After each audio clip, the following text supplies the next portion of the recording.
Hey guys, we're going to continue on the gesture drawing that we started in the last video, how to gesture draw. Um, the next thing we're going to cover is measurements. Specifically, this video is going to deal with the perceptual grid. Now, you probably have heard of this word grid before. Where do we see grids in our daily life? Well, maps, really grid. When I say grid, I'm just talking about a series of, it's supposed to be horizontal, I'm drawing backwards, horizontal and vertical lines. So that's what I mean by grid. And in a map, the vertical and horizontal lines are very even. When we create our grid, it's not going to be so evenly spaced.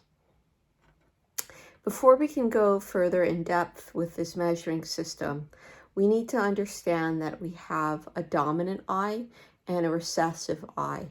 Pretty much for 99% of the human population, even if you're left-handed, your dominant eye is going to be, this is my right eye, it's going to be the right eye.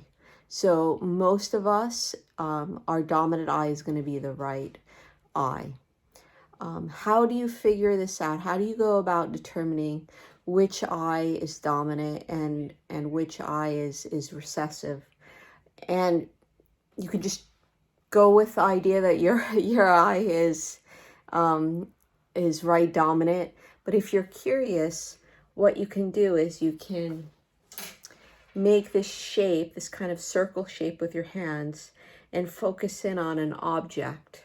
So I could like make the shape and look at maybe a cup in the distance, close one eye and see if the cup through my hole that I created with my hands, does the cup shift dramatically? When I close my right eye, does the cup shift dramatically through that ring that I created? The eye that it maybe moves a little bit, that's your dominant eye. The cup where it moves, where you see the object move really dramatically towards one end, that's your recessive eye. But I think it's easy to kind of just assume that you are right eye dominant. Most of us are. When we take perceptual grid measurements, we want to remember to keep our left eye closed, so our recessive or less dominant eye closed. Then I'm going to hold my arm out. My arm is in a position where my elbow is locked. And you can see how I'm holding my pencil quite vertical. So you want to avoid this and that movement with your pencil. We want to keep it quite vertical. Another thing that we want to try to avoid doing is moving our elbow while we measure. In an ideal world, we're going to keep this elbow locked consistently. Now, if that's impossible, based on your work environment, to keep your elbow perfectly locked, what you need to focus on doing, which is actually a lot more difficult, is you need to focus on not moving this joint. So it's really easy to kind of make these small movements with this joint. So if it's impossible to keep your elbow in that lock position, depending upon your work environment, then you want to focus on, you can see I'm not moving, I'm moving my arm, but I'm really focusing in on not moving this joint here.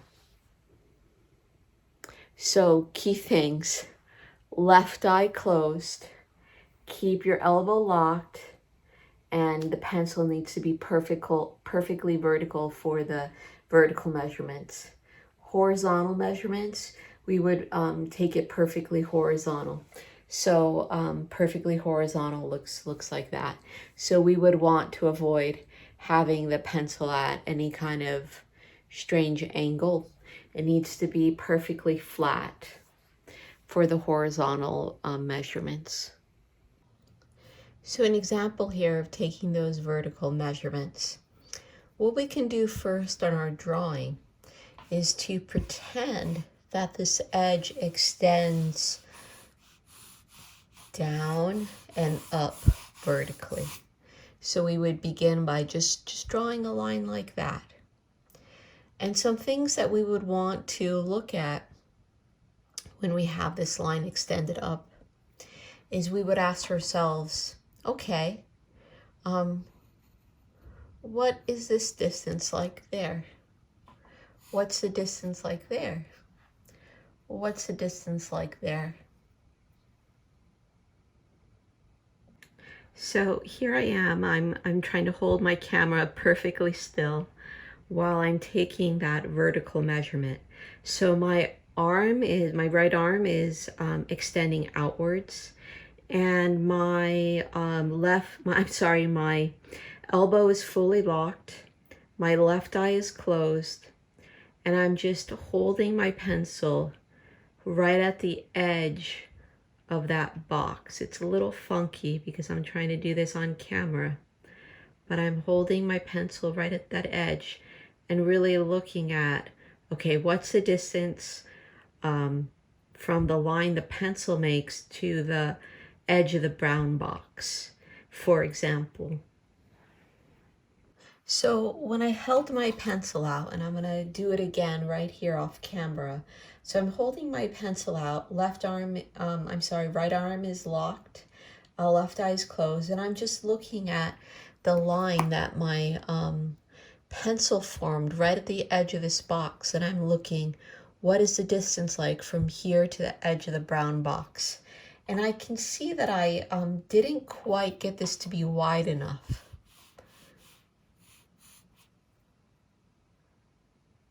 It's maybe a little bit more like that. So I'm going to erase this and just move this line over. As another example, I'm going to be looking at holding my pencil right at the edge, taking another vertical measurement, right at the same edge, but this time I'm looking at, did I capture the side of that T box correctly? So I'm looking at what is the width of the side of the T box. And I'm doing this by holding my pencil out, I'm extending my pencil, my left eye is closed and my elbow is locked. Coming back to my drawing and looking at this distance, I can tell that I went a little bit too wide there. So what you saw me do when I was holding my pencil out, I was looking at what's the distance like from there to there. And I could tell when I held my pencil out that I went too far on the drawing. I made this too wide. So I'm going to go back in now.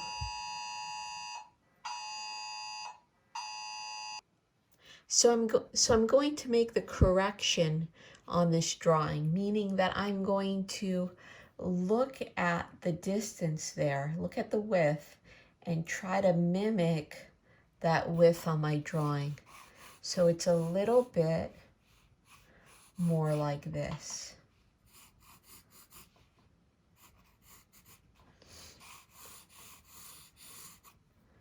And that triggers other changes, yeah? And we would correct those other changes. So that's just a couple of examples of, actually 2 examples of vertical measurements. Let's take a look at a horizontal measurement. So starting with this middle point, and it is a good idea to start with some point in the middle, I might try to draw a perfectly horizontal line across. Not using a ruler, of course, but just freehanding my best attempt at a perfectly horizontal line. What you'll notice that happened here is look at how this corner is right on that line. Let's see if that's true. So I'm going to hold my pencil out horizontally, and I'm trying to hold it perfectly flat. And what you'll notice is that the T box is almost the corner, the left corner is almost touching the pencil, but it's ever so slightly above. So I need to make that correction in my drawing. So here I am back at my drawing, and I'm going to make that correction. So I'm holding my pencil out and looking to see that, okay, this corner isn't exactly at that line, but it's a little bit above. So I'm going to raise it a little bit above to get this to be a little bit more approximate to what I'm seeing. So that's an example of a horizontal measurement. So in this video, we went over how to use a perceptual grid. I just gave you a couple of examples of the vertical measurements, a couple of examples of, actually one example of using the horizontal measurement, but you could apply this throughout your drawing. Just showing you a couple, I think, is enough for you to get the idea of how you could apply this multiple times in your drawing. Maybe 7, maybe 5, maybe 12. The more you do, the more accurate your drawing will be.